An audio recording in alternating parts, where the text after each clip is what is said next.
Alhamdulillah nahmaduhu wa nasta'inuhu wa nastaghfiruh wa na'udzu billahi min shururi anfusina wa min sayyiati a'malina man yahdihillahu fala mudilla lahu wa man yudlilhu fala hadiya lahu. Asyhadu an la ilaha illallah wahdahu la syarika lahu wa asyhadu anna Muhammadan abduhu wa rasuluhu la nabiyya ba'd. Ayyuhal hadirun,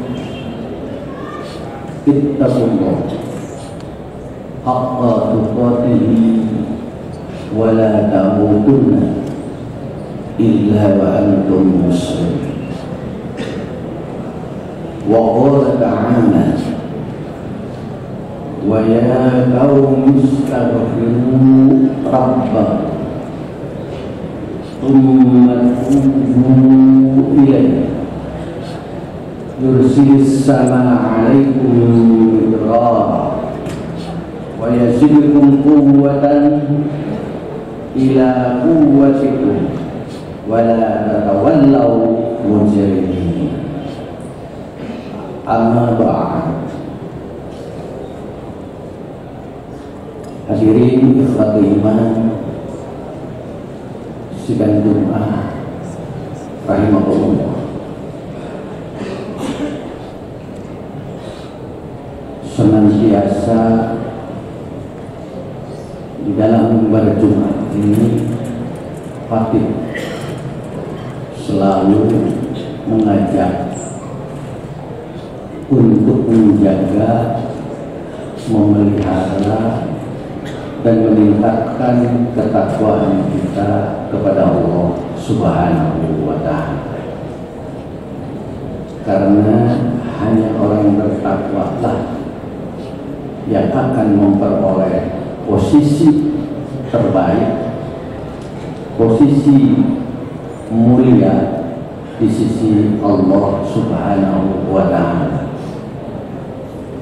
Dan sebaik-baik bekal di dalam kehidupan adalah takwa itu sendiri. Oleh karena itu, ajakan ini juga khusus kepada para mahasiswa baru, termasuk juga mahasiswa lama. Kami mengharapkan Anda semua melalui pendidikan di Unisba kelak di akhir kemudian menjadi generasi yang muttaqina imam, menjadi pemimpin yang takwa. Hadirin,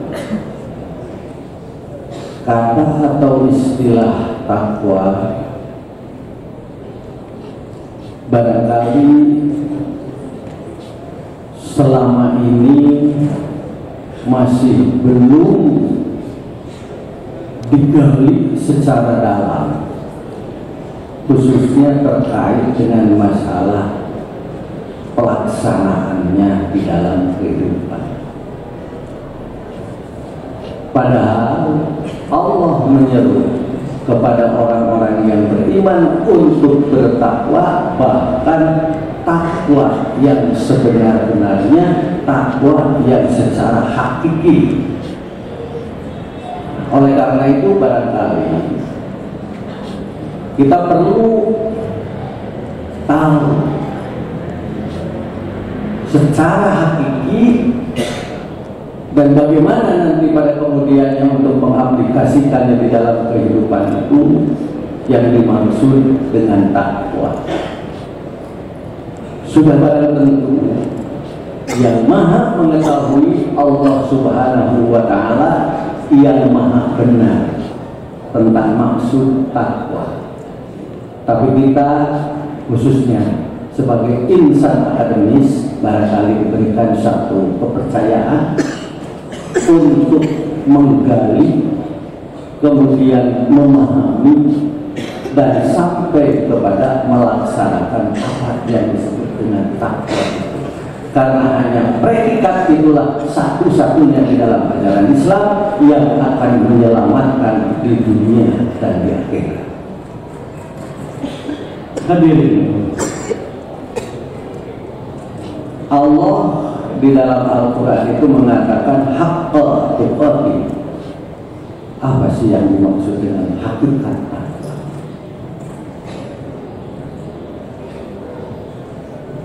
Jika kita melihat secara agak dalam sedikit, takwa merupakan satu bangunan yang berdiri di atas 3 tiang penyangga. Yang pertama itu yang disebut dengan iman, yang kedua ilmu, dan yang ketiga amal. Ketiga tiang penyangga ini tidak bisa berdiri sendiri, bahkan apalagi kalau terpisah dan dipisahkan. Secara utuh ketiga-tiganya itu bergerak membangun apa yang disebut dengan takwa. Oleh karena itu, jika seseorang imannya kuat tapi ilmunya lemah, loba tipu, banyak tertipu. Sebaliknya, ilmunya kuat tapi imannya lemah, barangkali sesekali suka menipu orang. Oleh karena itu, antara iman dan ilmu yang pada gilirannya akan memunculkan amal, sinilah yang perlu dijaga, dipelihara, dan ditingkatkan. Hadir, berbicara tentang ilmu, berbicara tentang iman, ilmu dan amal, bagaimana kita bisa melihat sehingga bisa dioperasionalkan seperti apa wujudnya? Sebagaimana kita ketahui, wujudnya ada di dalam pengabdian kepada Allah Subhanahu wa Ta'ala, yakni dalam bentuk ibadah. Ibadah harus dibarengi dengan iman, dibarengi dengan ilmu, dan dengan amal. Barangkali kita juga berbicara, saya sering dan saya biasa melakukan ibadah.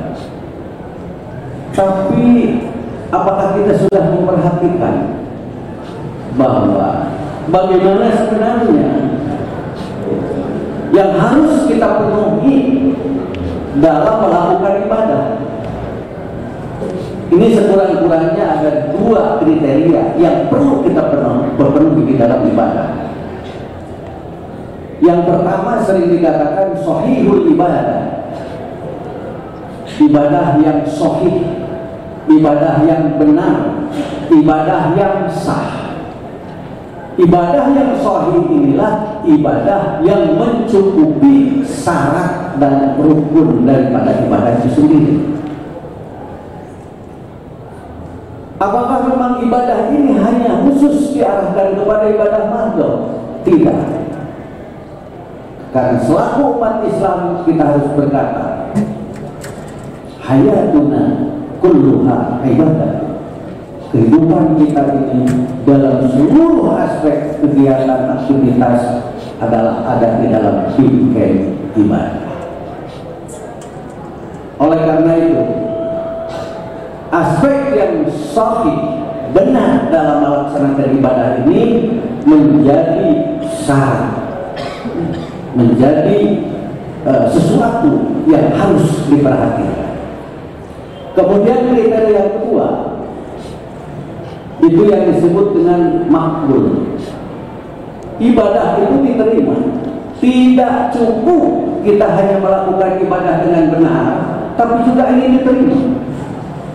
Karena banyak ibadah ibadah yang benar, syaratnya, rukunnya terpenuhi dan lain sebagainya terpenuhi, tapi tidak diterima.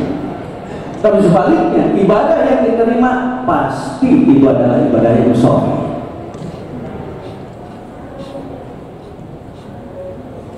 Bagaimana sekarang? Pertanyaan berikutnya, agar ibadah kita menjadi ibadah yang makbul, yang diterima, jangan sampai termasuk kepada kategori ibadah yang mardud, yang ditolak. Kita harus ingat dan kita harus paham, sebelum masuk kepada wilayah makbul, ibadah yang diterima, di sini ada pintu yang harus dibuka, pintu yang harus dilalui. Apa pintunya? Itulah yang disebut dengan mabrur. Oleh karena itu kita upayakan seluruh ibadah itu mabrur. Walaupun di dalam kegiatan sehari-hari kadang-kadang kita sering mengatakan mabrur itu hanya kepada orang yang melaksanakan ibadah haji atau umrah. Mudah-mudahan hajinya menjadi haji mabrur, umrahnya juga mabrur. Tidak pernah kepada orang yang akan sholat, mudah-mudahan sholatnya mabrur, begitu. Padahal seluruh ibadah, sebelum ibadah itu masuk kepada wilayah atau rumahnya yang disebut dengan makbul, diterima, harus mabrur itu.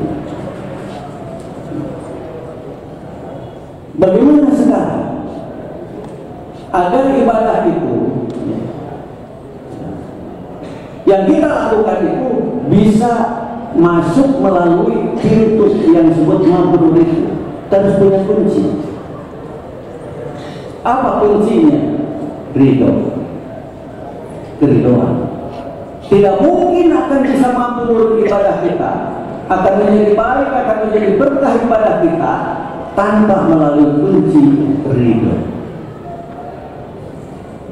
Bagaimana yang disebut dengan ridho? Kita ingat kepada ikrarnya para sahabat pada saat melaksanakan haji wada. Berkaitan dengan keriduan ini, mereka berkata, raditu billahi rabba wa bil islam dina wa bi muhammadin nabiyyan wa rasulah. Itu keriduan. Ridho yang pertama, raditu billahi rabba, aku ridho bahwa Allah menjadi Tuhanku. Tentu kita merasa dengan hadirnya kita ke masjid untuk melaksanakan sholat Jumat ini karena memang dibarengi dengan ridho bahwa Allah adalah Tuhanku yang memerintahkan untuk melakukan sholat Jumat ini. Akan tetapi barangkali yang perlu kita koreksi dari perasaan dan keyakinan bahwa kita ridho sekarang ini, ada konsekuensi logis yang harus kita perhatikan. Ridhonya kepada Allah Subhanahu wa Ta'ala sebagai Tuhan itu harus juga ridho kepada apa yang diperintahkannya dan apa yang dilarangnya dan apa yang suruh dikembangkan atau disebarkannya. Di sini kita perlu mengoreksi. Keridhoan di sini total. Dan apa yang disebut dengan ridho, barangkali dengan bahasa lain bisa disebut dengan pasrah. Pasrah. Pasrah itu ada dua macam. Pasrah yang disebut dengan istilahnya dalam arti tawakal, dan pasrah dalam arti total, sempurna. Pasrah dalam arti tawakal itu sebelum kita menyerahkan diri sepenuhnya kepada Allah, kita melakukan ikhtiar. Disinilah ada ikhtiar. Kalau kita sudah melakukan ikhtiar dan semua ikhtiar sudah ditempuh, maka kita berkata pasrah kepada Allah Subhanahu wa Ta'ala untuk segala sesuatunya yang kita inginkan, yang kita harapkan. Pasrah dalam arti tawakal. Tapi yang kedua ada pasrah dalam arti total. Seperti apa pasrah dalam arti total tanpa ada yang disebut dengan ikhtiar?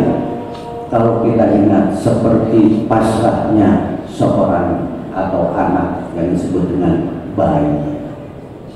bayi itulah semacam gambaran pasrah total. Nah, oleh karena itu, maka untuk istilahnya melakukan keriduan ini, kita pasrah kepada Allah sepenuhnya dan ridho bahwa Allah itu adalah Tuhan, dan juga ridho terhadap perintah dan larangan. Kalau sudah begitu, bagaimana kita tahu perintah dan larangannya? Maka kita pun harus ridho bahwa Islam itu adalah agama yang diturunkan oleh Allah Subhanahu wa Ta'ala. Bagaimana prakteknya? Kita pun harus ridho bahwa Nabi Muhammad Sallallahu Alaihi Wasallam sebagai contoh, sebagai uswah hasanah. Nah, di sini barangkali yang sering kita katakan bahwa sulit untuk melakukan itu. Kalau itu sulit, kita harus tahu dan harus paham bahwa di diri kita itu ada dua kekuatan. Ada tarikan-tarikan kepada kebaikan dan ada tarikan-tarikan kepada kejahatan. Maka yang disebut ridho itu adalah orang yang siap dan bisa mengalahkan tarikan-tarikan kejahatan itu. Apakah kita melaksanakan sholat ini hanya karena sesuatu tarikan-tarikan dari hawa nafsu, dari keinginan-keinginan karena sesuatu, ataukah memang hasil dari memerangi terhadap hawa nafsu sehingga saya siap untuk melaksanakan ibadah. Barakallahu li wa lakum fil Qur'anil Karim wa nafa'ani wa iyyakum bi dzikril hakim wa taqabbala minni wa minkum tilawatahu innahu huwal ghafurur rahim.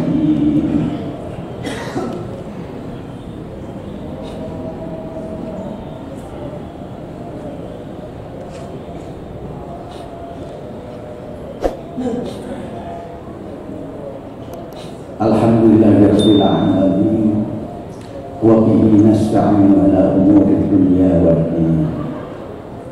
Asyhadu an la ilaha illallah wahdahu la syarika lahul malikul haqqul mubin wa asyhadu anna Muhammadan abduhu wa rasuluhu shadiqul wa'id. Ayyuhal hadirun, ittaqullah haqqa tuqatih wa la tamutunna illa wa antum muslimun. Hadirin, bagaimana kita bisa melihat bahwa ibadah itu sahih dan kemungkinan menurut analisis kita bisa diterima? Salah seorang imam yang di dalam tafsir Al-Manar itu mengatakan, yang artinya bahwa seluruh ibadah yang sahih akan ada efek, akan ada dampak, akan ada buktinya.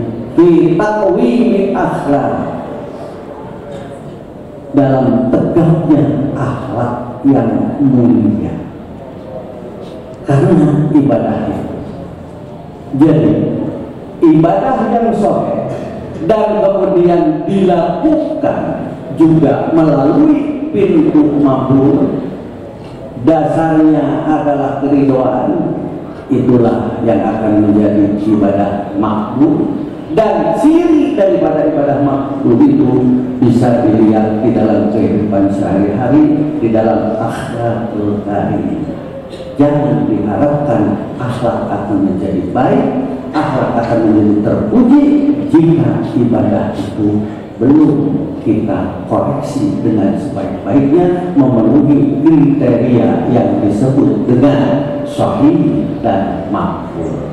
Jadi dengan demikian bahwa dalam rangka meningkatkan akhlak, meningkatkan ketakwaan kita ini, coba kita tingkatkan ibadah kita untuk masuk kepada kategori sahih, benar, syarat dan rukunnya, dan juga melalui istilahnya ridho untuk melaksanakan ibadah itu karena perintah Allah, dan kemudian kita masuk kepada kategori yang disebut dengan makbul. Mudah-mudahan ini menjadi bahan renungan kita untuk koreksi kita sampai sejauh mana ibadah yang telah kita lakukan. Dan jika ternyata bahwa masih banyak perintah-perintah dari Allah yang belum bisa dilaksanakan atau bahkan tidak dilaksanakan, dan juga larangan-larangan yang masih belum banyak yang ditinggalkan, maka kata Nabi Hud di dalam surat Hud ayat yang ke-52 itu dikatakan, wahai kaumku, bersegeralah memohon ampun kepada Allah Subhanahu wa Ta'ala dan bertaubatlah, karena bagi orang yang bertaubat akan diberikan kesempatan, kemudahan, kebahagiaan baik di dunia maupun di akhirat. Di dalam ayat ini, di dalam surat ini dikaitkan dengan situasi dan kondisi yang sekarang ini semua bangsa Indonesia barangkali khususnya yang sedang membutuhkan air hujan. Kita koreksi barangkali kenapa air hujan masih juga belum turun, di mana-mana kekurangan air dan lain sebagainya. Surat Hud ini bisa menjadikan satu petunjuk bagi kita, karena kita banyak istilahnya melakukan dosa.